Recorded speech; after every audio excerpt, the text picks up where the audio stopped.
Arrancamos con una nueva columna sobre educación, el debate educativo. Y bueno, como siempre tratando de ver un poco desde las noticias que se han dado últimamente. Eh, para recordar un poco, la semana pasada fueron las vacaciones de septiembre, las vacaciones de primavera. Recuerdo, bueno, los niños tuvieron casi una semana de vacaciones y salió ahí en la prensa un problema que se suscitó, una denuncia de varios padres organizados en torno a la alimentación escolar. Esto para relacionarlo un poquito con aquello que se habla mucho hoy en el sistema político, que relacionan al movimiento sindical y las medidas que toma con la educación bareliana, y lo que tiene que ver también con la alimentación estudiantil en las escuelas, sobre todo los niños más vulnerables, ¿no? Sin llevar a que la política de alimentación es una política social solamente para los niños que menos tienen, porque no, es una política universal para todos los que van a la escuela, pero bueno, en situaciones cuando no hay clases, por lo general se reparte alguna vianda, algún alimento justamente para aquellos niños que más necesitan. Pero bueno, esto relacionado con lo que ha pasado en estos años, si se recuerda, cada vez que las maestras o los profesores hacemos algún paro, tomamos alguna medida gremial, salen ciertos actores políticos, entre ellos el Ministerio de Educación y Cultura, Pablo da Silveira, o quien fue presidente del CODICEN, Robert Silva, salían atacando a los sindicatos de que hacían medidas de paro quedaban miles de niños sin su alimentación. Y bueno, lo que sucedió la semana pasada es que varios padres salieron a denunciar que justamente en el periodo de vacaciones, que fueron 3 días de clases más 2 días de fin de semana, se suspendió la alimentación escolar. Entonces se ven esas contradicciones que hay a veces entre el discurso político y cómo ejecutan en realidad ciertas políticas educativas los actores de gobierno, en donde en verdad utilizan más esto de la alimentación escolar como una especie de arma de defensa política, pero no en realidad qué es lo que de fondo significa esto. Bueno, ya marcada esa discusión, o esa contradicción más bien,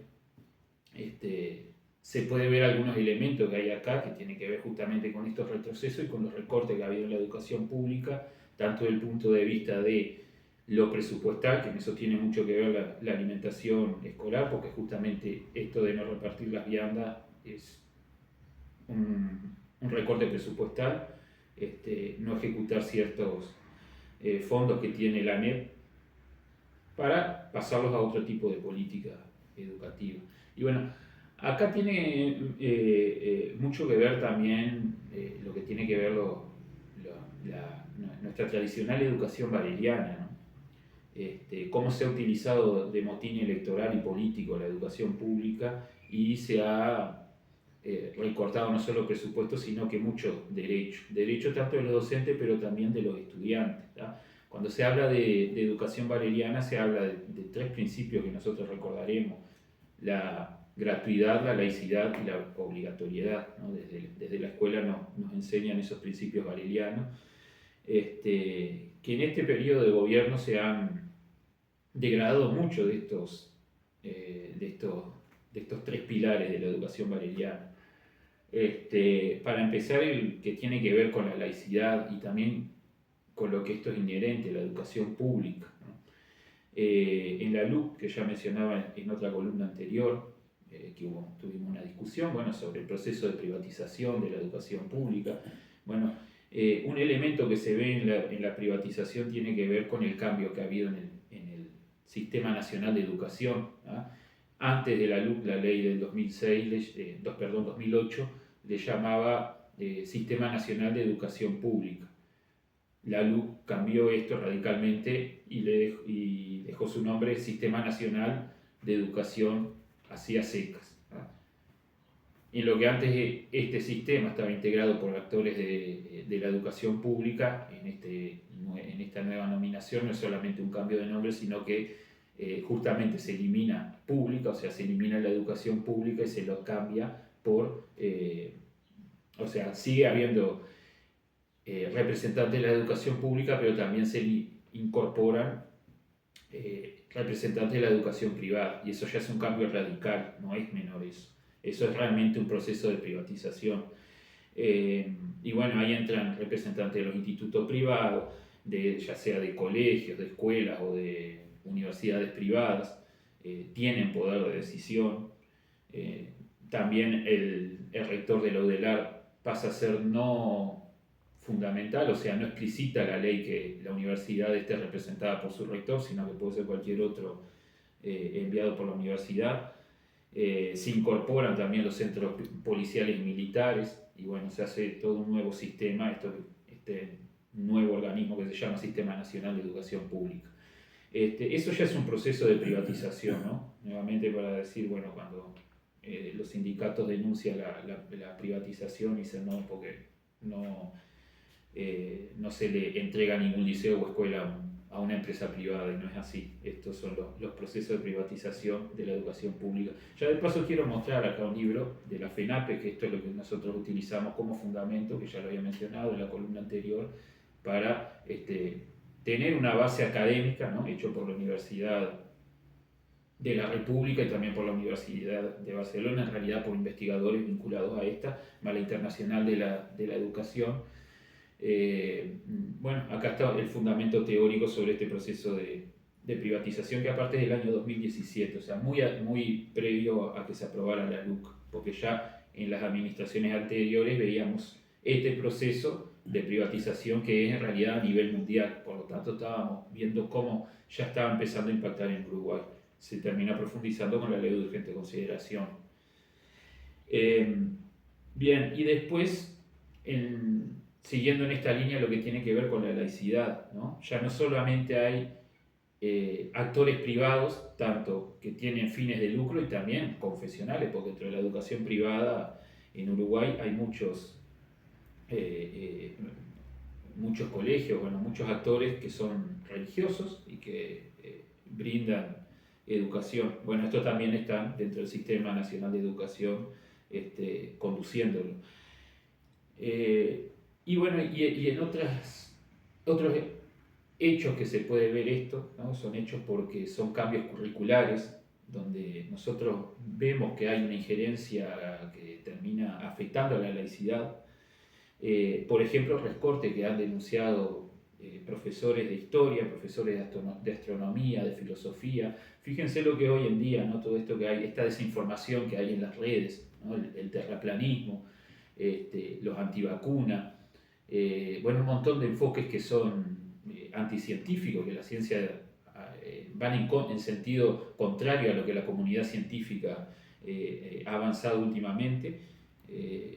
Y bueno, ellos presentan ciertas teorías a youtubers, influencers, que llegan mucho a veces también al consumo de los jóvenes, de los niños, y pueden llegar a incidir poniendo estos conceptos que relativizan lo que la ciencia hoy en día tiene como verdad, porque obviamente la ciencia cambia todo el tiempo, no siempre tiene una verdad. Pero bueno, esto se basa en ciertas evidencias que son muy individuales, de visiones personales, no discutidas ni observaciones rigurosas. Pero bueno, más allá de eso, justamente lo que pasa en astronomía. Los profesores de astronomía el año pasado denunciaron recortes enormes que podían tender a la eliminación de esta ciencia. Y bueno, justamente eso tiene que ver mucho con el origen del universo. La astronomía es una ciencia que vemos en las clases que hace que les gusta mucho a los adolescentes y los vincula con el conocimiento científico, le da como un interés, una motivación a poder a querer saber más de ciencia. Con la historia pasa lo mismo, se recortó en los programas de historia, se quitó la prehistoria. La prehistoria es algo que justamente nos acerca a comprender el origen humano, el origen de la vida, la evolución, bueno, un montón de teorías que tienen que ver, científicas, que tienen que ver justamente con conocer el origen material de la vida. Bueno, se eliminó la prehistoria que mostraba el origen de la humanidad, en ese momento que el mono miró hacia el cielo, y cuando miró el cielo como desarrolló curiosidad y empezó a querer conocer qué eran las estrellas, por qué existían, qué pasaban, cómo influían la luna, el sol, los astros, bueno, todo eso, todo ese conocimiento científico que se dio al principio, antes de la historia, se eliminó de los programas de historia. Y bueno, también recorte en filosofía, ya sabemos lo que es pensar, ¿no? Se cambió, por ejemplo, ahora en bachillerato por debate y argumentación, que es una mirada un poco deportiva o competitiva o sea, es como pasa a veces, se ven estos influencers que dicen, bueno, que tal político destrozó, humilló a tal activista social que le discutía. Bueno, eso de que parece que fue una competencia a muerte, el debate y la argumentación, que en realidad no muestra el fondo de lo que es debatir. Debatir en realidad son dos posturas contrarias en las que se pueden alimentar las dos personas que debaten y quien escucha. Ese debate puede tener conclusiones nuevas, enriquecer su forma de ver el mundo. Tampoco es que la vaya a cambiar porque humilló uno al otro, porque a veces lo que hace eso es reforzar, ¿no? Se terminan siendo hinchadas como en un partido de fútbol y no ese enfoque tan deportivo de la argumentación hace que vaya en contra de lo que es en realidad la argumentación filosófica. Bueno, otras cuestiones como emprendedurismo y educación financiera, que no es más que decir, bueno, si vos tenés problemas económicos en tu casa, es porque no te administraste bien. Y eso no deja ver los problemas de fondo que hay en este sistema capitalista y consumista, donde bueno, la gente a veces va y se endeuda, no por querer comprarse un auto, simplemente por tener que pagar algún remedio o algo que necesite. Pero bueno, justamente también este enfoque emprendedurista, ¿no? De que tratan de quitar la responsabilidad del Estado en cuanto al desarrollo económico de una persona. Si no pudo tener éxito en la vida es porque no fue un emprendedor exitoso, no tuvo una visión emprendedora de la vida, y bueno, eso ya es justamente una incidencia de una ideología de mercado en la educación pública. Después otro elemento bareliano que está muy deteriorado ya desde la LUC es la obligatoriedad, ¿no? Por dos cosas que son bastante explícitas en la ley. Lo primero es lo que tiene que ver con la primera infancia, ¿no? Que en la ley anterior hasta los 4 años no era obligatoria, pero sí la misma ley explicitaba que tenía que tender a la universalización, la obligatoriedad en la educación menor a 4 años. Eso se eliminó, el tender a universalizar, por lo tanto lo que era un plan estratégico marcado por ley se eliminó. Eso que justifica que, bueno, que hoy un gobierno pueda recortar presupuesto en políticas de primera infancia como CAIF y demás, que de hecho se han construido CAIF, cortas cintas del presidente, pero sin embargo se han denunciado muchos funcionarios que no tienen presupuesto, que están vacíos, que son un cascarón vacío. Es más publicidad electoral que otra cosa. Y otro elemento de la obligatoriedad concreto en la LUC que se eliminó es la obligatoriedad general o se relativizó. Por ejemplo, se borra en la LUC inscribir y asistir, ¿no? Como términos jurídicos que estaban en la ley anterior. Eso lo confirmó el ministro de Educación en el Parlamento, ¿no? Si hay una discusión de que esto se quiere relativizar, esto no es así, porque el mismo ministro dijo, cuando los sindicatos denunciaban que esto podía llevar a que haya la famosa homeschool o escuela en casa, donde la familia le pone docente a sus hijos en la casa sin que tenga que asistir a una institución de educación oficial del Estado, de la NEP o privada, lo confirmó el ministro, dijo que sí, que este cambio permitía el homeschool. Esto tiene que ver con una discusión también que se ha dado últimamente sobre los menonitas, ¿no? La comunidad menonita que dice que no quiere mandar a la escuela a sus hijos porque prefiere darle educación en su casa por internet. Bueno, ahí hay un conflicto judicial que se da justamente en el marco de esto. Ellos hablan de la Constitución, pero también acá hay un problema, que los mensajes de la LUC, que son mensajes jurídicos, pero también son mensajes políticos, también llevan a esta situación confusa. Y bueno, como para poner un poco eso en un contexto académico, el doctor Tabaré Fernández, que es un académico de la Facultad de Educación, de Ciencias Sociales, que ha sido muy crítico con todas las administraciones, en tema de educación, bueno, dice, se elimina totalmente la determinación de las obligaciones familiares y expresamente deja en la indeterminación cuál sería el comportamiento consistente con la obligatoriedad. La falta de inscripción y la falta de asistencia, pilares del paradigma bareliano, han sido retirados del texto legal, desarmando uno de los principales andamiajes fiscalizadores que tuvieron el Estado y el magisterio para hacer cumplir con la obligatoriedad en la enseñanza. Bueno, esto lo dice un académico bastante reconocidos en temas de educación. La obligatoriedad es un derecho que esta administración de la coalición republicana con su LUC terminó por desmantelar.